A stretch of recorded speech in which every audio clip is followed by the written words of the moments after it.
What is up, nerds? Welcome back to episode 38 of the Pickleball Pursuit podcast. I'm your host, Lewis, with Pickleball Pursuit, here with my co-host, Justin, from Pickleball, etc. He's my pickleball wife or pickleball husband, depending on what you want, define it as. But how you been, man? Great to see you. I've been good, dude. It's been a busy week, a lot of fun, a lot of traveling, but back in action. Heck yeah, dude. How many mountain biking experiences did you have while traveling? 0 while traveling, although I did just go ride in my hometown whenever I got back, the day after I got back. Oh, wow. What was your main? Well, it's my main bike. Yeah. My only bike. Okay, bikes are a little bit more expensive than paddles, so... Oh, boy. Well, that's good, man. I'm glad you got to do your favorite thing that you are also 3.5 at.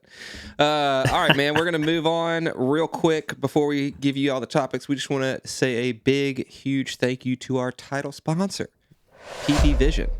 PB Vision is an AI-driven tool where you can upload your pickleball gameplay video footage, and it will automatically analyze it and give you all kinds of different statistics that show you things that you do well, things that you do all right, and things that you can improve on. It's a great tool. Justin and I have used it many times in the past, and it really gives you some great insight on things that can help improve your pickleball game. If you use the link in the description, you can get 15 bonus credits when signing up for PB Vision Premium. It's great software, like we said, and we honestly highly recommend it. So thank you, PB Vision, for being the title sponsor of the Pickleball Pursuit podcast. All right, Justin, what do we have on the roll today, man? What do we got? Well, we're going to get into some paddles, of course. Some things that you've been testing, plus some things that we've received this week. We're going to talk about a couple events from both last weekend and then this upcoming weekend. We are going to finish our paddle brackets. We're in the final 4. So this may be controversial. Already last week's bracket, people were in the comments telling us we were, idiots and wrong. Didn't pick the paddle tech. Ooh. Yeah, well, fair enough. But whatever. There's going to be even more of that now. Paddle tech lover, I'm just messing with you. I don't even know that if we're going to agree this week. So we'll see. And then, we got net gains. You're going to teach us something this week, hopefully. Probably something very bad. New week, new main this week. And then in NERDTOWN, it's going to be a quick one, actually quick one. We're just going to talk about legitimately quick starting a pickleball business, and some thoughts around that. Love it, man. All right. Well, we are first going to start out with a very quick comparison that I did. This is not like super detailed, so don't take this as fact and truth, but this is a quick comparison of the Bread and Butter Invader and the Bread and Butter Filth hybrid paddles. I set these up exactly the same way. The only difference is I did not put an overgrip on this just yet.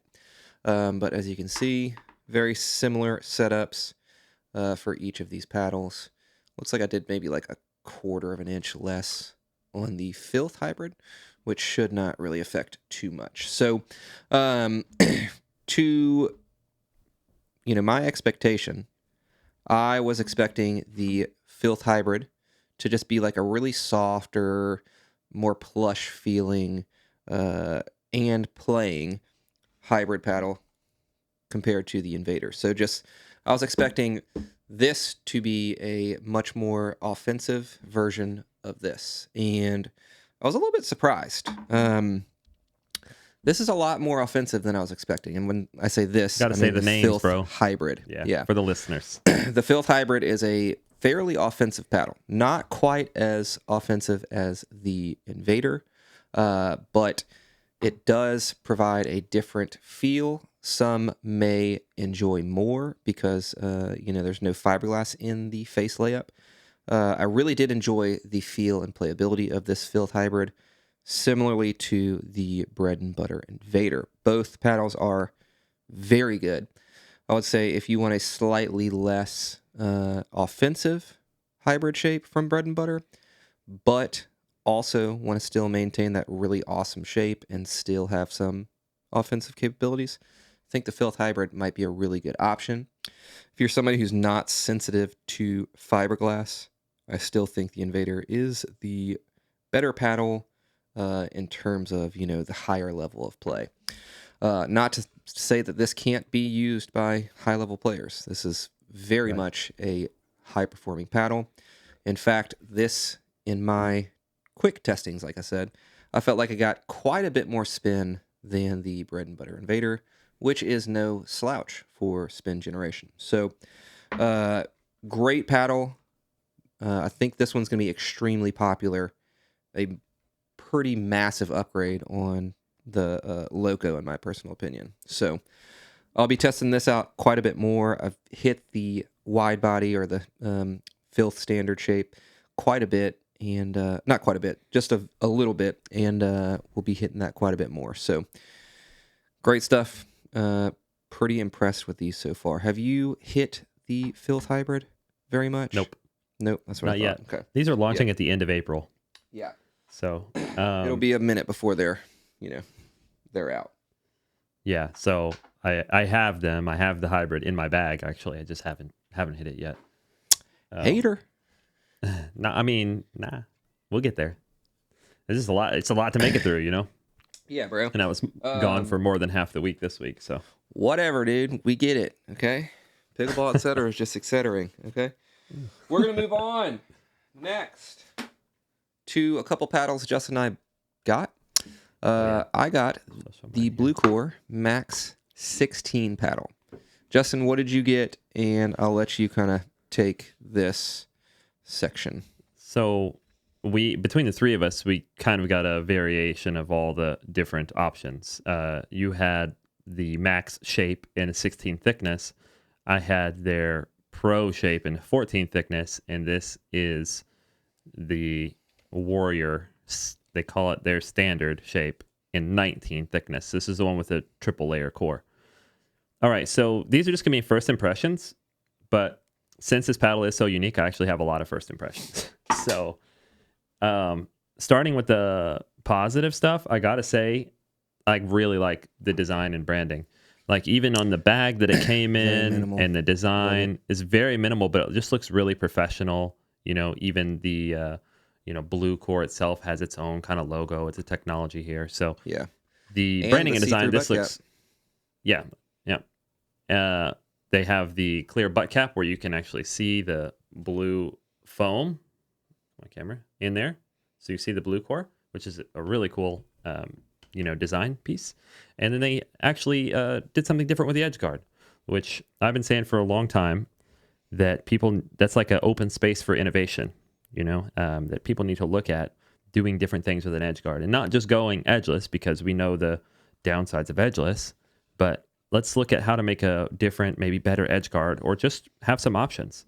So what they have here is more of a molded edge guard instead of extruded. It's kind of a rubbery plastic. It has their logo on it.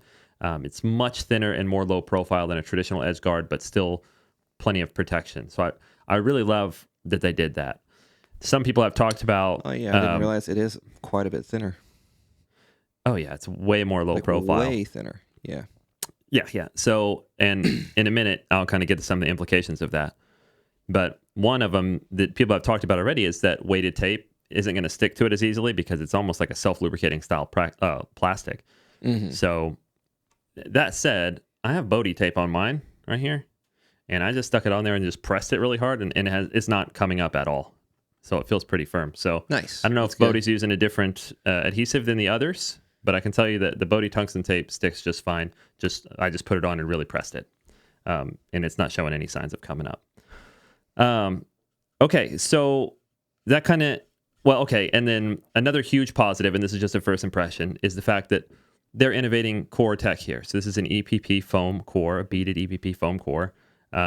You have and will continue to see this from other brands, but I think it is a very smart choice and a smart move in paddle technology. And it eliminates the risk of core corruption, core crush that we deal with honeycomb, which is massive. Like, that can't be understated. And so much so that Diadem is offering a lifetime warranty on the core of all their Blucore paddles. which is exceptional. And like, I applaud them. That's amazing. So yeah, back to the paddles. This has a carbon fiber and Kevlar woven face. It actually looks like a 1K weave, not a 3K weave like we're used to. Might be a 1.5K. It's much tighter. I was about to say, it looks very similar to the Pro weave from the Honolulu Pickleball Company. JT. Yes, correct. Cape. Now this one I have, this blue one, I'm pretty sure this is just a reviewer unit with different colors.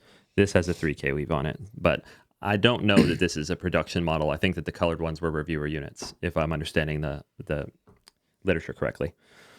Okay, so now let's talk about my major complaint, the shapes, okay? And I told you I might talk more about the implications of the edge guard. I think that's what happened here.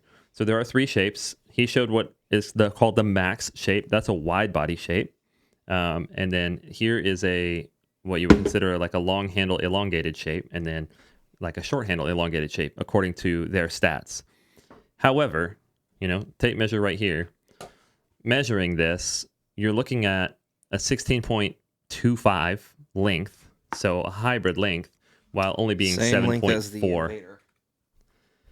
Yeah, but only 7.4 here on the width, so skinnier than elongated. So you're sacrificing a ton of stability and real estate on the face with this shape. And even Diadem's old shape, their old elongated shape, was always a little bit thin, which isn't that big of a deal. I think if you are off by 0.1 inch on the total rule of 24, no big deal in my eyes. But once you start pushing it to 0.2, 0.3 inches left on the table, you're sacrificing a lot. And I'm pretty sure it's because these are likely their same molds that they were using before, right? But now they are installing a much thinner edge guard here. So you can imagine where the edge guard maybe used to add, 3 to 5 mils in length and width total. Maybe now it's only adding 1 to 2 because this is much more low profile. So they had a lot of room to actually expand the paddle itself. And they didn't. So that's okay. Shapes can be changed and updated, and I haven't played with this yet. But yeah, that's not ideal. And I think I also understand why they had to go with the thinner edge guard here. Just, I know from dealing with it that the weight of a solid slab foam core is significant. So if you want to get your paddles in the correct weight range, which, this one's still 8.5, you need to pull weight out of somewhere else. So having a much thinner, much more low profile edge guard allows them to hit their target weights. However, having a thinner, more low profile edge guard, you're not having as much weight on the sides, so the twist weights on these are pretty low. And that has to do with the thin, light edge guard as well as the tiny dimensions.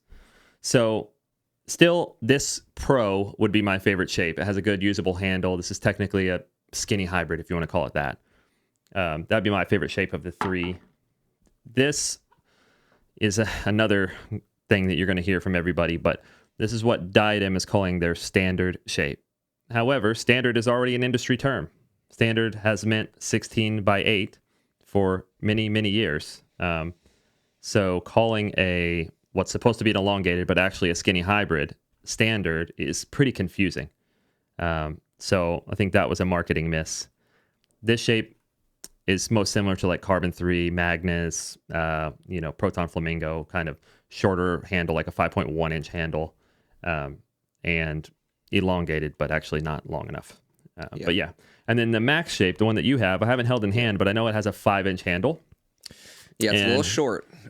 You measured it at 15.6 overall. Yeah, it's 5.25 if you go all the way up to the Diadem logo, which is typically about where you would overgrip to. However, even that, it's a very wide, very short handle. I would not say it's super ideal for two-hand backhands. The handle's very nice, but it's very short. They are using hard pallets, which you can actually see through the clear butt cap. Mm-hmm. So the shape and the diameter of the Diadem handles feel great. So no problems there. It's just, the very short length on that. And that paddle, you said you just measured at 15.6 inches overall length. That is very short. It's like kids paddle territory to me. Mm-hmm. And then it's only 8.2 wide, which is very wide, but they're still leaving 0.2 inches on the table. So why isn't it 15.8 long, Yeah. I think, like I said, it probably has to do with the molds in this thinner edge guard. And so all that to say, these are just first impressions. And I know I kind of talked a long time about the shapes, but that's because I had a lot of technical things to say. But I'm still very curious about playing them. So I don't want this to come off too negative.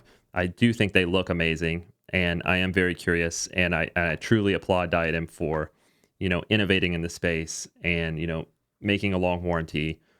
And I'm very curious. Just bouncing a ball on it, this 14 actually feels quite good for being kind of a thinner, lighter paddle. So very curious, and we'll play those soon. We just got them. So look out for more thoughts on those. Yeah. I don't really have too much to add because I would pretty much just be echoing almost everything that you said, but still, I do think it is, they are intriguing paddles to check out, with foam just kind of being, on the, I guess, a very, immature tech, as you would say. I still think Right. it's something that's exciting to check out. So, anything else before we move on, man? Nope. All right. For all of you guys who know Chance, my pickleball nemesis, as the interwebs like to say, he and I teamed up for a little Moneyball. It was, your duper had to be under 4.0, so he and I both met that criteria. I don't know how he is under 4.0 because he's won like 5 4.0 tournaments. I've won like 2. But anyway, we Sandbagging. played. Yeah, sandbagging, basically. No, he kind of fell under that issue that I have had with duper, is if you play with someone who's higher duper than you and you win, you get like no points and they get all of the, all the duper points from it. Very stupid. Anyway, we went 9-0, undefeated. That's crazy. Yeah, we won $200, man. When Nemesis become friends. Chance, dude. Had fun playing with you, man. I'll probably throw up a couple of highlights while I'm talking about this right now. Chance had some very characteristic drives and crashes. And we actually won the final 11-1 on his drive, my crash. And yeah, I saw it was that point. a good tournament. Nice shake and bake. Yeah, we had there was a couple games where we did not play to our potential for sure, but there are a few, ebbs and flows. First game of the finals, oh my god, dude. I played so bad. We were down 10-5, and I looked at Chance. I was like, dude, I'm playing so bad right now, but we're going to win this game. And then, sure enough, we came back, won 12-10, and then won the last game 11-1. So, nice. I think we kind of, killed their momentum with that big comeback. But Chance is looking for a sponsor. He plays with the Pickleball Apes paddles.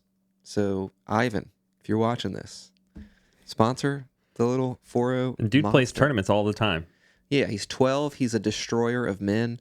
Get him some free Pulse fees in his hand, dude. He loves that paddle. So I think he should play with the Pulse S because the amount of shots he hits off the tip of that paddle is crazy. Yeah, his arms are only this long. Come on. Yeah, gotta give him a longer paddle. Isn't it crazy how hard he hits for how small he is? Yeah, he does hit that dude. Hard. And a lot of top spin. Yeah, he has so much shape on the ball. Yeah. That's definitely his most impressive asset. But anyway, Chance, had fun playing with you, dude. Let's do it again, man. Let's beat up on some people in 4.0, maybe 4.5. Who knows? Speaking of which, guys, 2 very important things I want to say. Number 1, this is very important. I am no longer too trash for a power paddle. What? Because your duper went over 4.0?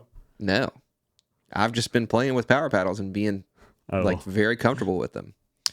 And number 2, after a lot of bullying from my fellow Stacks people, mainly Edwin and Jack and Louie, I'm probably going to play primarily 4 or 5 going Oh, forward. really?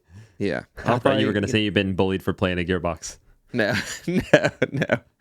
I will probably be playing 4 or 5. I would say at the very least 60% of tournaments going forward. Okay.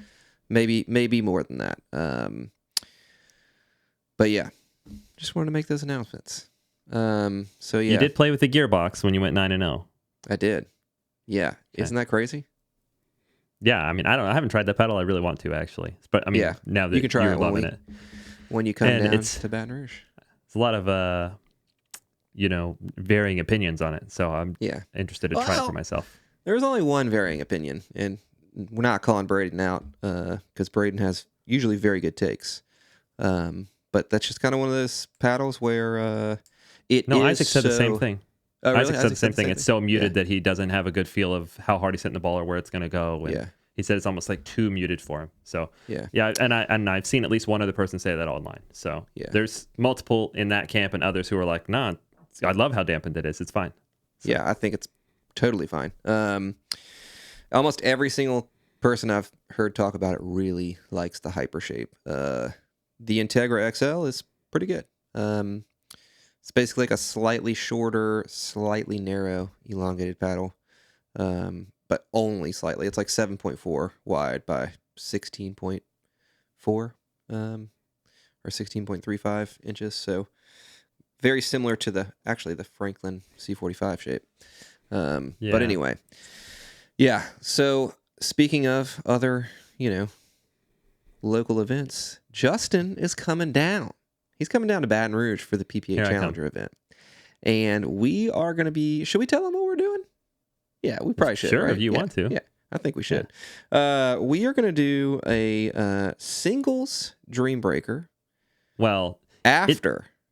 it's more like a string of exhibition matches. We'll put it that way. Basically. Yeah. To It's a open up the PPA Challenger, kind of kick it off on the first day. Yeah, it's going to be, let me read this off to you. This is, You just read it to me, and I don't know how well we're going to perform in these. Put it that way. The cards could not be stacked further against us. Quite literally. Maybe Everyone loves to watch us lose. Yeah, if you enjoy watching Justin and I get demolished, you are going to love what's going to happen. So, first game we're going to play is going to be me and Justin versus 250 women. That's going to go are great. gonna get annihilated. Justin, what are your predictions on score? Is it just Let's say we're gonna 11. Assuming games to 11, 2 out of 3, or what? Yeah, I'd say 2 games to 11, or best 2 out of 3, 11, win by 2. I think we could get some points. Right, but collectively, if they're like legitimately 5-0, we're legitimately 5-0. losing like 11-4, 11-3. Yeah, I'm thinking if we get 3 points, I'll be happy. I don't think we'll get pickled, but I don't think we're going to score more than 4 points in any game. And we're going to get embarrassed. More importantly, they're going to just like literally be toying with us. We might get we might get a couple points on your serve, honestly. I think they might get a couple points on my serve. They're going to get a lot of points on their serves because we're going to be hitting returns out. All right, second game. It's going to be me and one of the 5-0 ladies versus Justin and one of the other 5-0 Do we have to play on the right? Yeah, I think we probably should, Justin. Do we have to play right side? We probably should. Oh, boy. I think, actually, you know what? Your partner, she primarily plays on the left, so you might want to play on the right, big dog. I thought you were going to say she was a lefty. I was about to get excited. Nah, that'd be cool. But yeah, and then we're gonna do finally a singles Dream Breaker with it's 5 total people. A lot of these names you won't know, but notable names are Justin and I going against each other, and on Justin's team there is Jeff Lee from Jeff Lee Pickleball. On my team, Nice. Jack Boxell, who y'all have seen me play with in a 4-0 tournament, first 4-0 gold I attained. And let's see, anybody else that... Yeah, Don't know Louie, your partner from 4 or 5 and last you'll PPA. know Louie as well. And then nobody else So on we're my not playing team the whole should be. MLP match. We're just playing a Dream Breaker. Correct. Yeah. Just for God. fun, man. So in singles, our best, most strongest event, right? Wrong. God. We're horrible at singles. At least we get to play against each other, and they didn't like put us against Wait, difficult what people, is your singles duper? You played one game against Oh Louis. yeah. My singles duper's like 4.3 or something. That is crazy. I played 2 games, but one against Louis, one against someone else. They both had high dupers, so my singles duper is 4.3 because I lost like 11-4, 11-4, like in those 2 games. Yeah, and Louis, I would say Louis could probably play 5-0 singles. He's solid. pretty good, pretty damn good. At least 4-5. So, I think he'd be comfortable in 4-5 for sure. Oh yeah. He's meddling in most 4-5 singles, I would imagine. Okay, but I thought we were gonna have to play the whole MLP style match and then a Dream Breaker. You're saying just the Dream Breaker. Okay, yes. It's actually fewer games because this is happening directly after I drive 8 hours. So yeah, we're playing the. It's gonna be a little rough for me, maybe. We're gonna lose to the 5-0 girls, and then it's gonna basically be them versus each other in our mixed games. Yeah, and then we'll play the singles game. So we're really playing only 5 to 7 games max. Not bad. But yeah, so we'll probably make That'll be some funny videos out of this for sure. I'm sure we're gonna record it, right? Yeah, we'll record everything and probably make some videos. It'd be amazing if we get somebody to live stream. That'd be super fun. But don't hold your breath. All right. Anything else before we move on to the final 4 of the paddle bracket? Time for the bracket. All right, guys. We had quite a bit of drama in the comments, as expected. Listen, I know we stole this idea from John.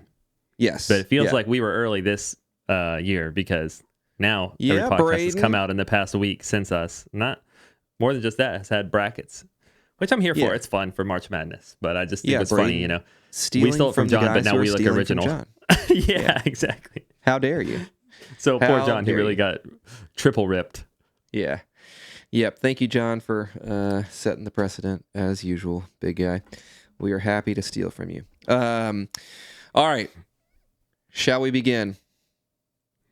Yes. And to clarify, we said last week we were going to have to agree on everything so that we could get our brackets in the right spot for the final 4. However, this week we made our own picks. I'm writing mine in right now. And I don't know his, and he doesn't know mine. And we'll see who disagrees. All right. Let's start with the Yola Pro 4s versus... We're just going to do the J Kevlar K series, right? The JK series. Yeah. J2K, J3K. We changed that up mid-tourney, so no big deal. It's from Honolulu Pickleball Company, if you don't know the J2K and others. Yes. So, Justin, I'm going to let you go first, man. Who do you have winning the number 1 seed overall versus the number 4 seed? The underdogs, the Cinderella story. It's going to be the Yola Pro Forest for me. Oh, gosh. Look, it's just the J2K, amazing paddle, but it's crazy how fast tech moves. It already kind of feels a little outdated. And, it's still so solid in every way, but the Yola has a little bit more performance potential, I would say. Mm-hmm. And so far, with the Pro 4s proving to be far more durable than the 3s, I feel pretty good about them. And of course the other shapes aren't released, but once released, they have so many options, shape wise, different handle lengths, different shapes, and their shapes aren't bad. So, I mean, they don't have a true hybrid shape. So that's the only knock on their shapes, but like the Scorpius shape is a solid standard shape. And then the Perseus is a solid elongated shape. And the Magnus is for you freaks out there who really like that canoe oar shape. But apparently there are people because it sells. Yeah, bunch of weirdos, but it's okay. No big deal. Everybody has their, not here to kink shame, I am going to go with the Yola Pro 4 series. It hurts to say that. But realistically, price out the door. If we're just comparing shape to shape, the Perseus as well as the Scorpius shape are overall higher performing paddles if you favor the new meta, which is power. power is the current meta. Now, if this was like, which paddles do you think I would recommend highly most? It would probably be the JK series, just because I think they're better priced. This list and was still for give under good 4 performance. O's. We'd Yeah. pick the J2K, but it's for Yeah. everybody.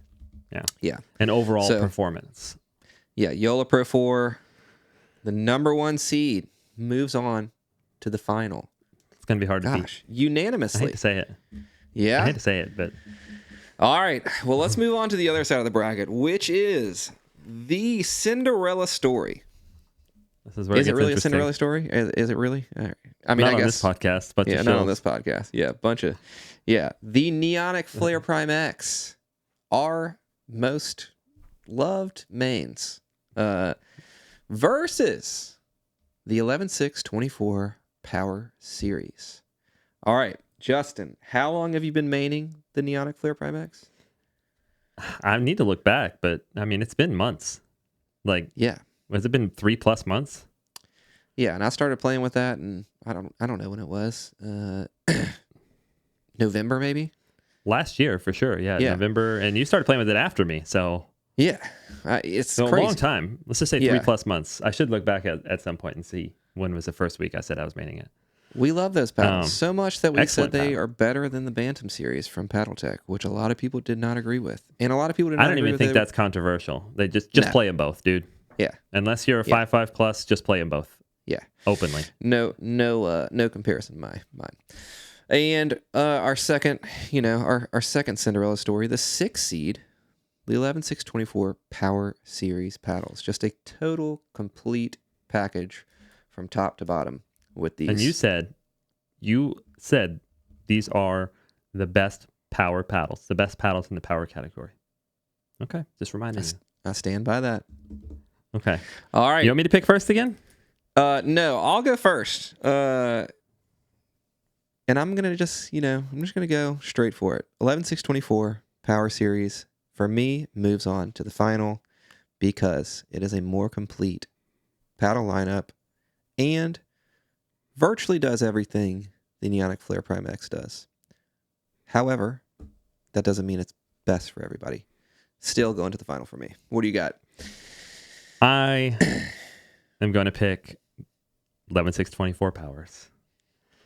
Now, this might be a different discussion if there were more shapes of the Prime X series like that were actually the same. But as it is, with just the Flare Prime X being the standard only, the 11.624s have 3 great shapes. And like you said, it kind of does most, or if not everything, that the Flare Prime X does, the 11.624 powers do. Yeah. The 2 places I think where the Prime X shines over these is maneuverability, 100%. And the other one is like a linear power curve, but that's preferential. Some people True. don't like that linear feel. Now, but Yeah. for me, that's why I would almost always pick the Flare Prime X over the 11.624 power, because of I highly value maneuverability and I highly value like a linear power feel, because I don't want a ton of power from the baseline. I just like a lot of pop. But we're looking overall performance and kind of for everybody, I got to pick the 11.624 powers. Yeah, it's just such an impressive paddle series. There's really not much that it does wrong, and it just such a good set of paddles. All right, So we're agreeing so far. we're agreeing. We have the number 1 seed, the Yola Pro 4 paddles, squaring off against the 11.624 Power paddles for the final spot to win Pickleball Paddle March Madness. Justin, anything you want to say about these comparison of these 2 paddles before we pick our winners? This is almost an easier comparison than the last 2 rounds because they are in the same category. They both have multiple good shapes. They're more equivalent. You want me to pick? Go ahead, man. Who do you got? I'm taking the 11.624 powers. Dang, bro. To me, it's a touch less power, but like you said about it in the last round, it's a more complete overall experience, and they are just have a much better feel to me personally than the Yolas. Now this is pretty close. Like both of these are excellent paddles, and then let's just go ahead and add on the value. These are like $100 cheaper. Over roughly $100. Yeah, so that's significant. If you're getting, in my mind, 95% similar playability but a better feel at $100 less, that's my take. Yeah. So that's my pick. That's my winner. 11624 power paddles. So for me, the best power paddle in terms of just sheer power and pop is the YOLO Pro 4 paddles. However, that is not the only thing that makes a great power paddle. Having a very large sweet spot, being relatively affordable is obviously a nice little cherry on top, but a better overall feel is like huge. And very few people that I've given the YOLO Pro 4 to and the 11624 paddles to compare have picked the YOLOs. They've almost always unanimously gone straight to the 11624. For quite a few other reasons that you've already stated, I will also be picking the 11624 paddle for the winner of the paddle bracket. I think it's honestly a no-brainer. Being over $100 cheaper, I think it's $120 cheaper for the 11624 paddles with virtually equivalent overall performance. We're talking less power and pop, of course, but to a degree that's very similar and very much a super offensive paddle, while also having balance, in terms of control, spin, sweet spot, stability, that are all superior in my mind to the Pro 4s, makes them the clear choice. And maybe the best paddles that have been released in 2025. Yeah, I'm going to share an anecdote. Share something that I probably shouldn't share. But I think it's a pretty good endorsement. Okay. So I was texting off the record with a high-level pro, like someone that you probably would have heard of if you know Pro Pickleball. And we were talking about paddle stuff. And he was basically saying that the new YOLOs are just miles ahead of everything else in the market. And basically they're, exceptionally good and all this, right? And anyway, I'm trying not to say too much here. I told him when we were in the middle of another conversation that the 11624 power paddles are what I consider to be the best Gen 3 design of any paddle, because the durability, the playability, all those things. And I'm not sure that he had ever heard of that brand. He didn't really say much to it at all. But then maybe like 5 days later, he texted me back out of the blue and said, "Bro, you were right about the 11624 paddles. I'll never doubt you again." Cry laughing face. And he was coming from a place saying that the YOLOs were miles ahead of everything. And then I told him, well, you need to try these. And hold your horses, bro. You're just playing with the PPA sponsored paddles. You should try paddles that are just worth being said that even if there were no other barriers, he couldn't play with them anyway because, in the PPA at least, because they're not UPA approved at this point. But I thought that was an interesting anecdote. Good endorsement. Yeah, very, very good endorsement. I think that just kind of goes to show you that, the paddle landscape, the big players are not always the best players, in terms of the paddle companies, But YOLO's still second out of this 16. Yeah. So that's not bad talking those. And in this list would have been way different if we were last year talking about the Gen 3s and the 3S. YOLO would not have made it to the finals. So they made a huge leap with the Pro 4s in the right direction. Just slightly improving the performance, but improving all the durability concerns and the other things that really mattered. Yep. So that's paddles. The bracket. Dude, man. We picked the same thing. We didn't even disagree. I was ready to argue with you. Say that again? I said I was ready to argue with you. Damn, bro. You thought I was going to pick the J2K over the YOLOs, didn't you? No, I thought you were going to pick the YOLOs over the 11.6. And no. I didn't think you were going to pick the Flare Prime X over the 11.6, but... Yeah. Love the Flare Prime X. There's a lot of paddles in here. The thing about this paddle bracket is there were so many paddles that were like just neck and neck. So you know, just because one of these paddles didn't get into the final four, or the final two, or the win, doesn't mean that they're bad in any stretch, by any stretch of the imagination. So, all right, man, we're gonna move on to Net Gains, sponsored by Range Fit.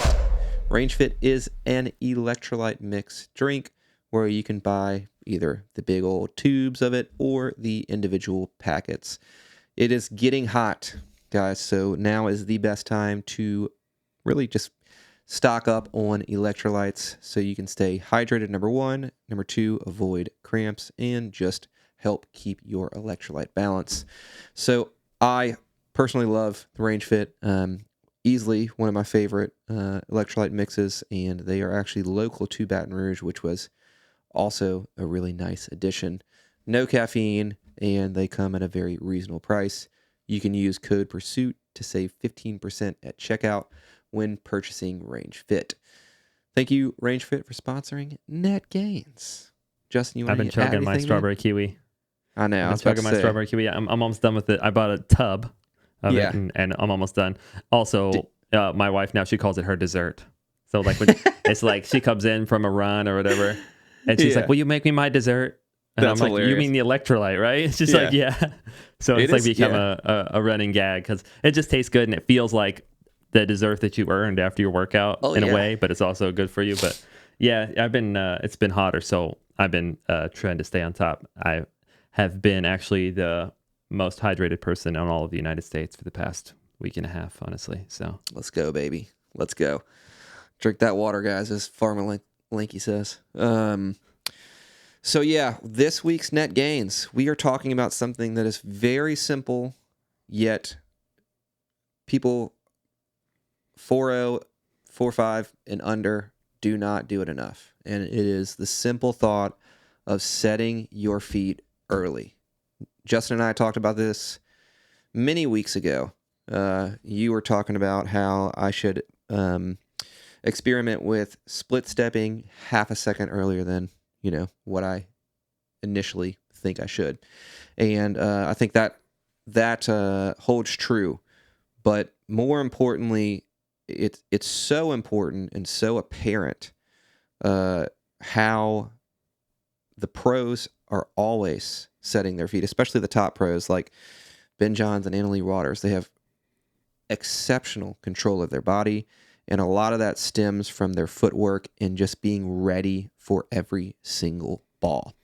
I think one of the biggest problems that you will notice if you really think about all the balls that you miss or all the balls that you get beat on, probably more than half of those are because your feet were not set early enough, and you weren't giving yourself a chance to just be ready and hit that ball, especially 3.5 and under. But that is just such a simple tip that not enough people focus on enough, myself included. Especially yesterday, I was drilling with Edwin and Jack, and they were just beating me up. And almost every time I was like, I didn't set my feet. I didn't set my feet. I didn't set my feet. I didn't split step early enough. I wasn't in ready position. And it's just those things, those small things that hold you back from performing better and leveling up your game. So set your feet early, be ready, get that ball back. So anything you want to add before we move on? Be balanced. Yeah. Yes. Yeah. I mean, that's the key. You talked about Ben Johns and Annalie Waters and all the people like Ben Johns specifically who make it look easy, right? Mm-hmm. Who look like they're kind of moving slow. But then if you see him in person, you realize, oh, he's really fast. But this happens in all sports. Federer was the same way. He was really graceful. That's what people would describe him as. Anytime you look at an athlete like that, what is really happening and what you're noticing is that they are always on balance. And that's why they look graceful. There's no herky-jerky. There's no leaning over, stumbling, because they're on balance. And the reason they're on balance is because their feet are in the right place at the right time, basically ahead of time when it comes to pickleball and tennis. So, today specifically, I played this morning and I missed the same damn shot 3 times in the same way, and I was so annoyed. And this isn't what you would normally think of about setting your feet. Normally you think of it on defense, like, oh, I need to split step earlier because this ball comes at me fast and now I'm off balance. This was different, but it was also a set your feet thing. It was whenever I would serve a good serve, I earned a short return, and I'm going to drive the third. Well, my dumbass just wants to sprint through it and just, instead of just taking to have a second. Yeah, but instead of just like taking a second to like take a quick shuffle, set my feet, hit the drive, I still have plenty of time, But no, I just got too eager and just ran through the ball and then just drove it right into the net.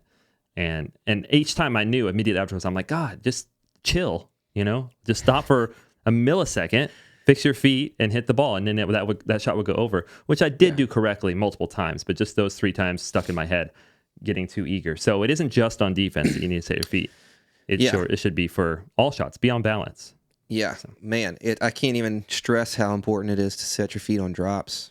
Like, just get definitely a good steady base, bend your knees. You'll be way more efficient because of that. Yeah. So, great addition. Yeah, it's not just about the defensive shots. It's also about, setting your feet for any shot. Set yourself up for success. No pun intended. All right, we're going to move on, man, to everyone's favorite segment. New week, new main, baby. You stop saying that about every segment, at least. Yeah, well, whatever, dude.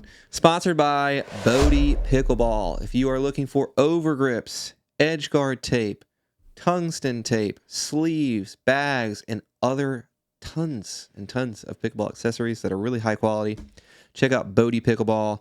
Our favorite grips in the game, and they offer some really high quality products. You can use code PURSUIT to save you 15% at checkout when purchasing anything on Bodie Pickleball. Thank you, Bodie, for sponsoring New Week, New Main. Justin, it's what's your season. New Week, New Main, baby? It is sleeve season. Yeah. So it's getting sunny, and it's Bodie sleeve season again, which I'm a convert. Like last year, I was like, these are silly. I thought people were wearing them like to try to be like NBA players to like look cool, like me, bro. And then yeah, you wore one, which is kind of goofy, but it's all right.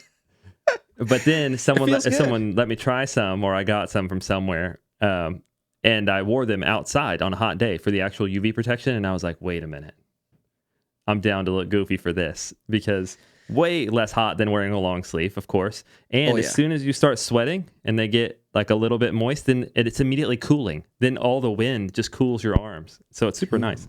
Keeps you cool, it's baby. Sleeve season, baby. Yeah, stay cool, right. Stay grippy. Ready? New week, new main. Are you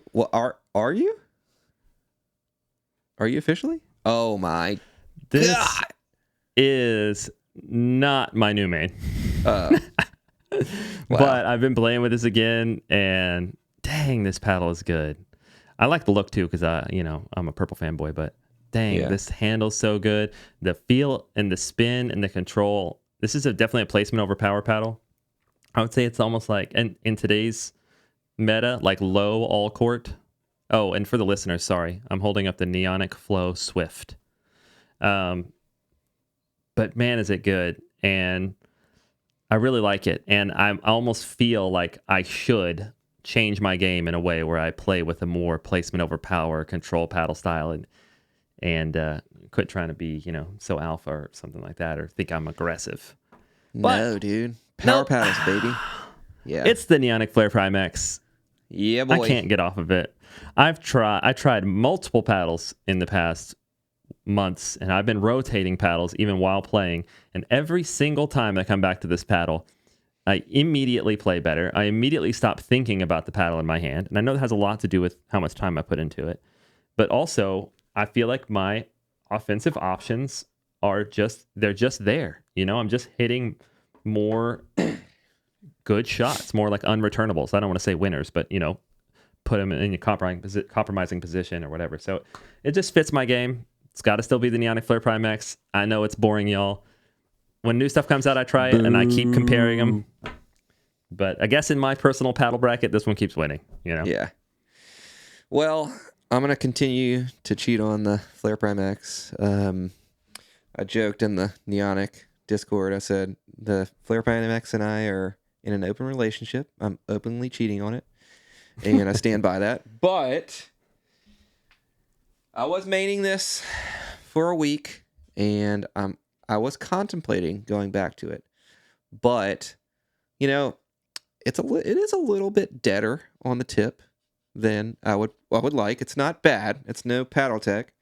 But that kind of just reminded me that I'm still gonna stay with the Gearbox GX2 Hyper, baby. This is continuing to be the main. I don't know how, I don't know why, but I really When does this go for really sale? love this paddle. This one, dude.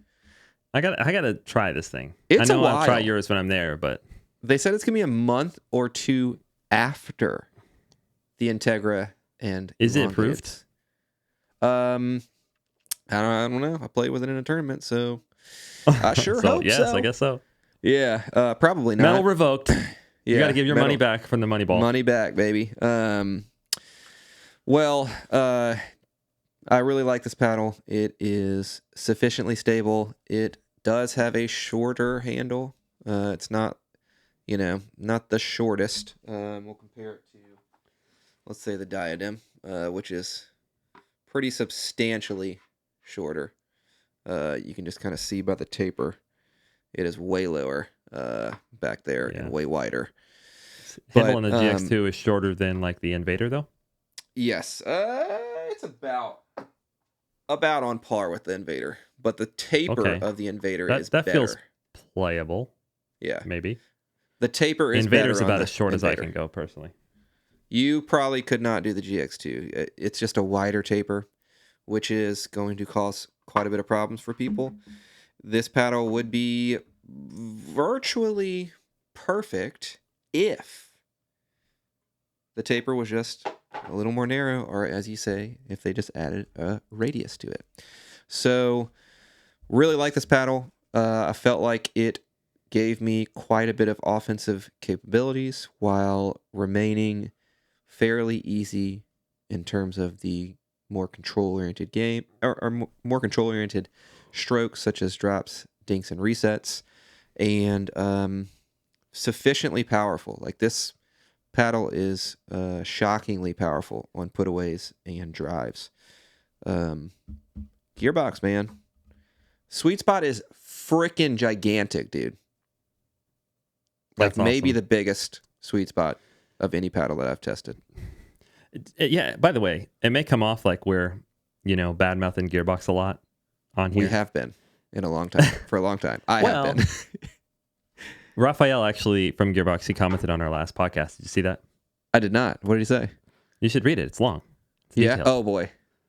I replied, but I'll say now what I said then. When did he comment? I missed it.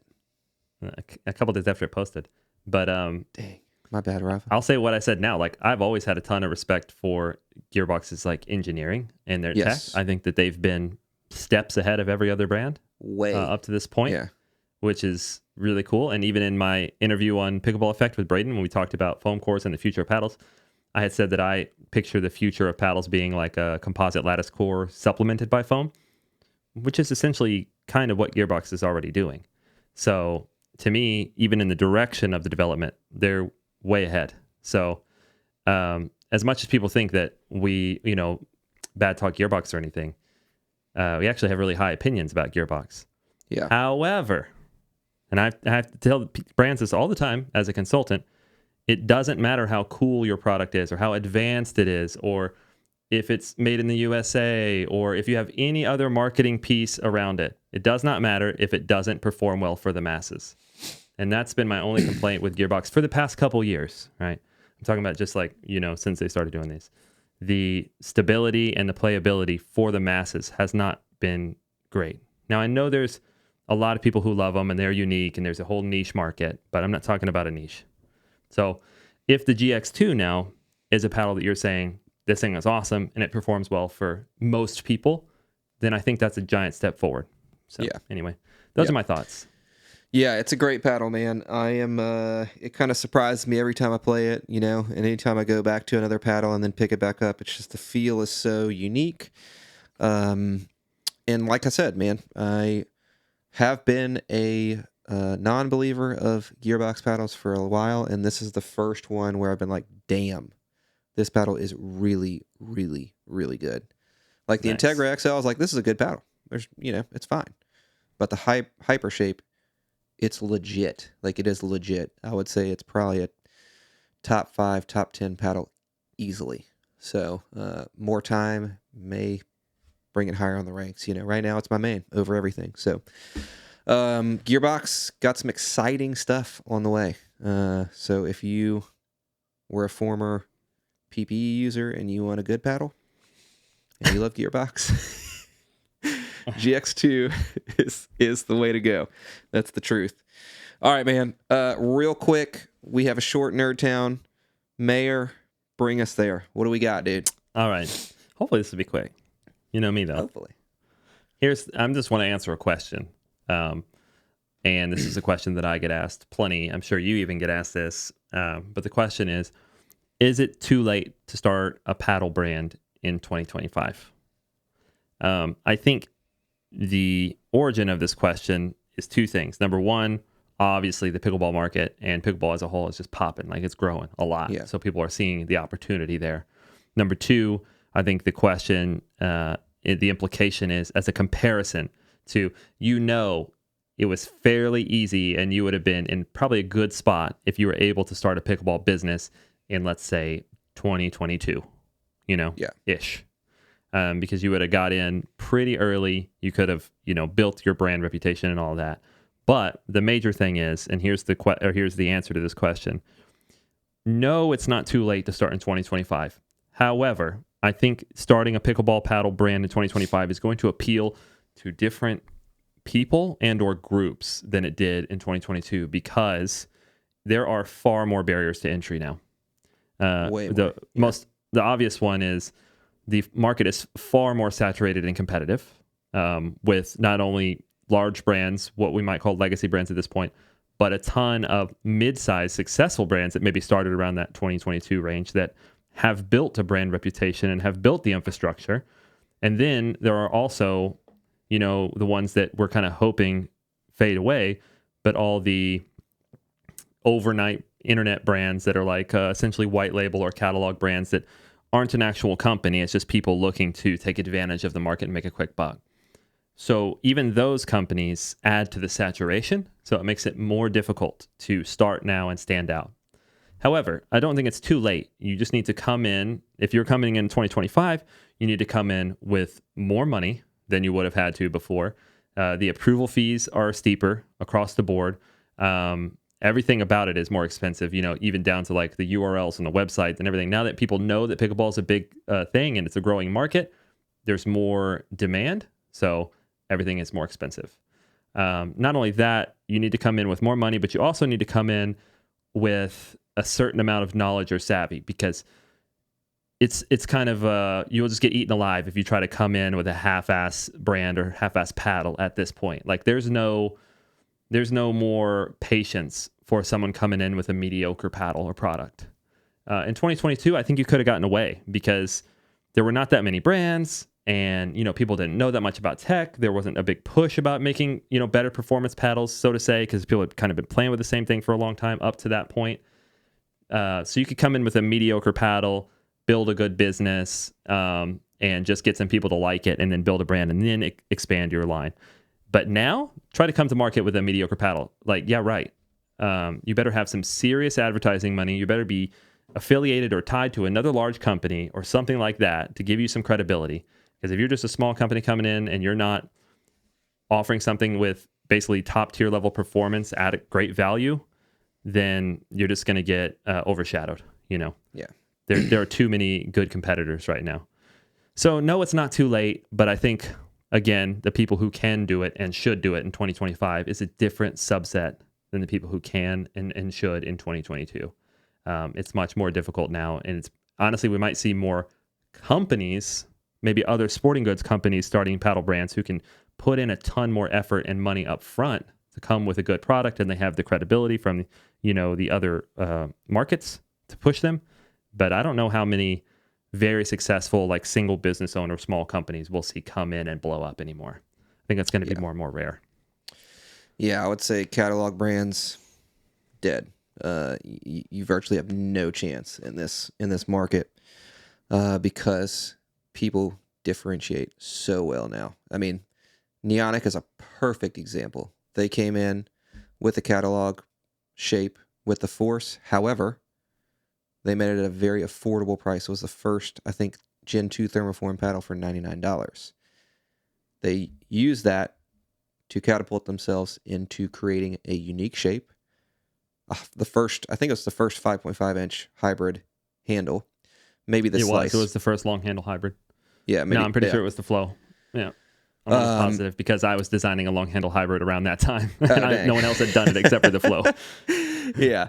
So, that just goes to show you the entry barrier for what it used to be for companies and what it is now is so drastically different.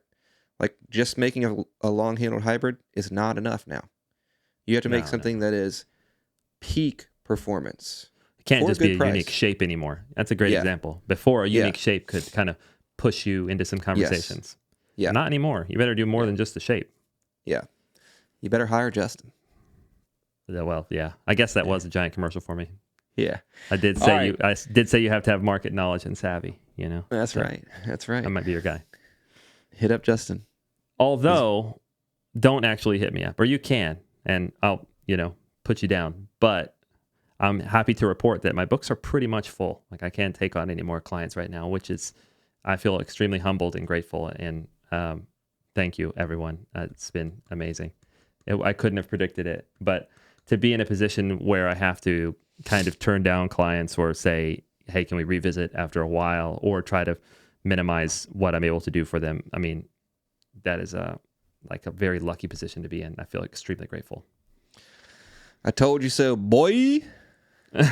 You've always been my biggest cheerleader. That's right, baby. I got to support my wife, through thick and thin, in sickness and health, richer or poor. All right, end the podcast. All right, I love you. Get this over. All right, guys, thank you so much for watching this episode of the Pickleball Pursuit podcast. I'm your host, Lewis, with Pickleball Pursuit, here with my co-host, Justin from Pickleball, etc. If you have any topics, any questions, any comments, put that in the comment section below. Until next time, we'll see you guys later. Peace.